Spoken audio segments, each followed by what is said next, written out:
প্ৰাইডিছ এণ্টাৰটেইনমেণ্টৰ পৰিচালন সঞ্চালিকা ৰিণিকী ভূঞা শৰ্মা ডাঙৰীয়ানী আৰু মাজুলীৰ সন্মানীয় বিধায়ক ভুৱন গাম ডাঙৰীয়াই ফিতা কাটি বাল্যচৰা অনুষ্ঠানটি আনুষ্ঠানিকভাৱে মুকলি কৰিছে। সকলোকে সহযোগ কৰিবলৈ অনুৰোধ জনাইছোঁ। ধন্যবাদ।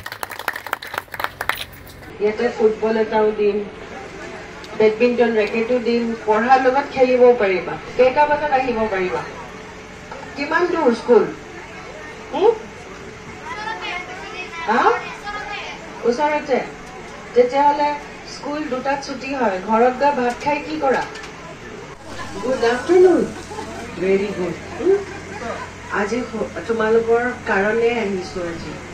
আৰু ইয়াতে প্ৰত্যেক ল'ৰা ছোৱালী প্ৰত্যেকটাৰ মুখত ইমান চবেই আগ্ৰহেৰে মই শুনি আছোঁ। চবকে কৈছে যে আজি কি কি ক'ব, ক্লাছত টিচাৰে কোৱাৰ নিচিনা চবেই একদম কথা নাপতাতে শুনিব বুলি কৈছিলে নাই আজি? কৈছিলে? আৰু প্ৰত্যেক ল'ৰা ছোৱালীয়ে ইয়াতে খুব সুন্দৰকৈ প্ৰত্যেকজনে কি কৈছে একদম পুৰা চাই চাই আজি শুনি আছে। আজি একমাত্ৰ আজি আহিছোঁ আজি তোমালোকৰ কাৰণে। আৰু ইয়াত প্ৰত্যেকজন মাতৃ যিসকল মহিলা আজি বহি আছে, প্ৰত্যেক মাকৰ সপোন আজি সকলোৰে যিমানখিনি মহিলা বহি আছে ইয়াৰে কিমানখিনি ল'ৰা ছোৱালী আপোনালোকৰ? কেইগৰাকী মাতৃ আছে ইয়াৰে? বাল্যচৰাৰ লাচাং চাপৰি আৰু 2খন চাপৰি মিলাই পেলাই আমি এইটো আমাৰ 2 নম্বৰ পদক্ষেপ।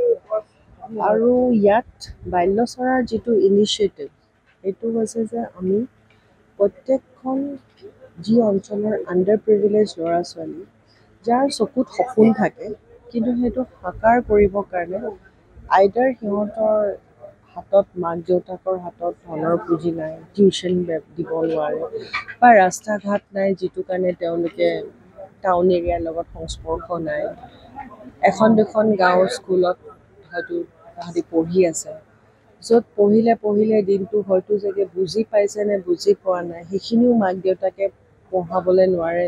বিশেষকৈ বহুতখিনি এনেকুৱা চহৰ অঞ্চলৰ বা এনেকুৱা আণ্ডাৰ প্ৰিভিলেজ ল'ৰা ছোৱালী বা যিসকল থাকে মাক দেউতাক অশিক্ষিত প্ৰায়ভাগ।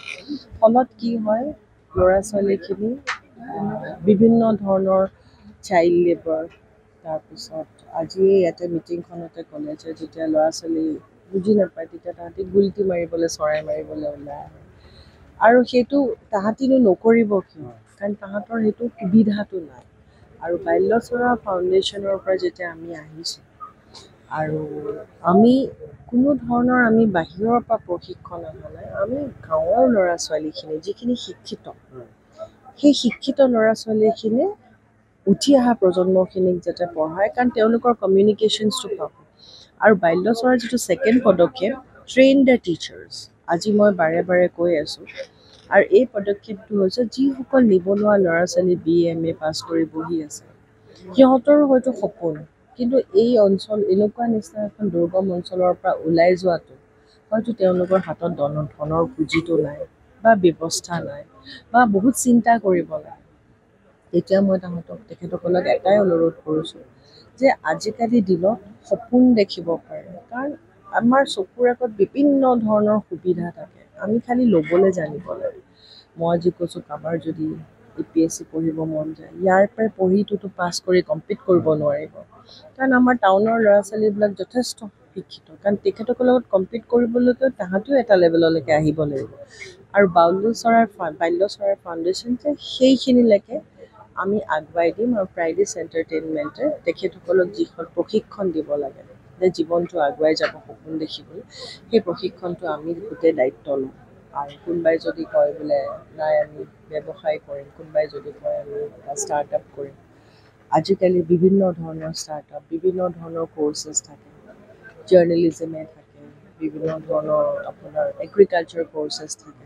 এই গোটেই কৰ্চেছখিনি আমি তেওঁলোকক পাঠদান কৰিবলৈ প্ৰাইডিষ্টৰ পৰা আমি তেওঁলোকক সহায় কৰি দিম, যাতে তেওঁলোকেও নিজৰ জীৱনটো এই গাঁৱৰ অঞ্চলত সোমাই থকাতকৈ ওলাই গৈ। আৰু ইয়াতে আৰু এটা কথা ক'লে খুব বেয়া লাগিলে যে বহুতখিনি ল'ৰা ছোৱালী কেৰেলালৈ গুচি যায়, যিটো বণ্ডেড লেবাৰ।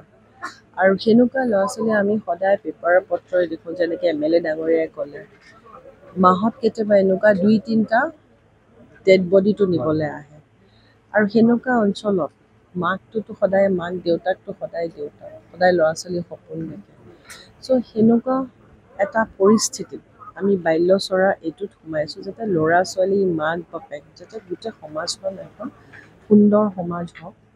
আৰু সময় আহিছে, আজিকালি আমি আগুৱাই গৈ আছোঁ আৰু আমি এখন সত্ৰ নগৰী, আমি শ্ৰীমন্ত শংকৰদেৱ মহাপ্ৰভু যিসকল সকলোৱে বৈষ্ণৱায়ত গোটেই পৃথিৱীখনত জানে, যাৰ সদায় আমি মূৰ দোৱাই থাকোঁ আৰু আমি তেওঁ দেখা সপোনবোৰ আমি যাতে আগবঢ়াই লৈ যাব পাৰিম। আৰু সেইটো এটাই ৰাস্তা যে আমি যিটো right to education, right to live, সেইখিনি আমি যাতে আমি দিব পাৰোঁ। আৰু বাল্যচৰা আমি এইখিনিয়ে আমাৰ পদক্ষেপ আৰু এইটো 2 নম্বৰ জেগা। আৰু লাহে লাহে আমি এনেকৈ জেগাবিলাক ৰিচাৰ্চ কৰোঁ আৰু ৰিচাৰ্চ কৰি কৰি য'ত য'ত যাব পাৰে আমি গৈ থাকিম আৰু ভৱিষ্যতলৈ। এইখন দ্বিতীয়খন আৰু তৃতীয় চতুৰ্থ কিবা এনেকুৱা প্ৰথমখন আমি কৰিলোঁ ওদালগুৰিত। ওদালগুৰিত আমাৰ হেৰিত আছিলে যে তাতে ল'ৰা ছোৱালীখিনি অৰুণাচলৰ বৰ্ডাৰ আছিলে আৰু গোটেইখিনি তাতে অপিয়াম কাল্টিভেশ্যনত তেখেতসকল গুচি যায়। গুচি যোৱাৰ ফলত তাতে চাইল্ড লেবাৰটো যায়, পঢ়া শুনা নহয়। আৰু এইটো এটা খুব অঞ্চলখনৰ এটা বিশেষ প্ৰব্লেম এটা আছিলে। আমি যেতিয়া গ'লোঁ, মাক বাপেকবিলাকে কান্দিছে যে বাইদেউ আমাৰ এনেকুৱা এটা যদি দিয়ে, ল'ৰা ছোৱালীবিলাক তাতে আমাৰ যাব লগা নহয়।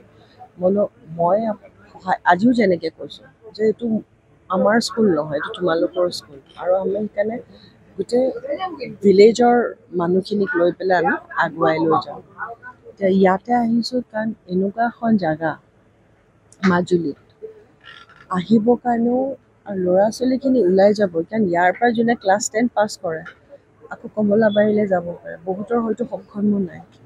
চ' ইয়াৰ পৰা যদি আমি ক্লাছ 10টো পাছ কৰে, ভাল নামত সপোন, আৰু যিখিনি ভাল ল'ৰা ছোৱালী আছে আমি হয়তো গুৱাহাটীলৈ লৈ গৈ আমি অকণমান ধৰক সিহঁতক স্কলাৰশ্বিপ দিওঁ, আমি পঢ়াবলৈ এটা ব্যৱস্থা কৰিম বুলি এটা পৰিকল্পনা এটা আছে।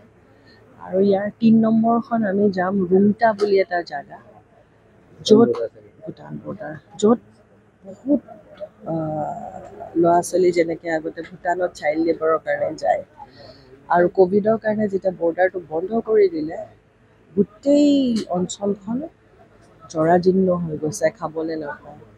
আৰু গভৰ্ণমেণ্ট স্কুলতো গোটেই বছৰি কিবা এটা দিয়ে, যিটোৰ ফলত এখন অঞ্চলৰ গোটেই শৈক্ষিক পৰিৱেশটো বেয়া হৈ গৈছে। এতিয়া এইখন আৰম্ভণি কৰিলোঁ, ইয়াৰ পিছত আমি ৰুংটালৈ যাম, তাৰপিছত আমি শদিয়ালৈ যাম, তাৰপিছত আমি কাৰ্বি আংলং যাম। এতিয়া বৰ্তমান আমি প্ৰত্যেক মাহে এখন এখন আমি ভিতৰত ভাবি থৈছোঁ।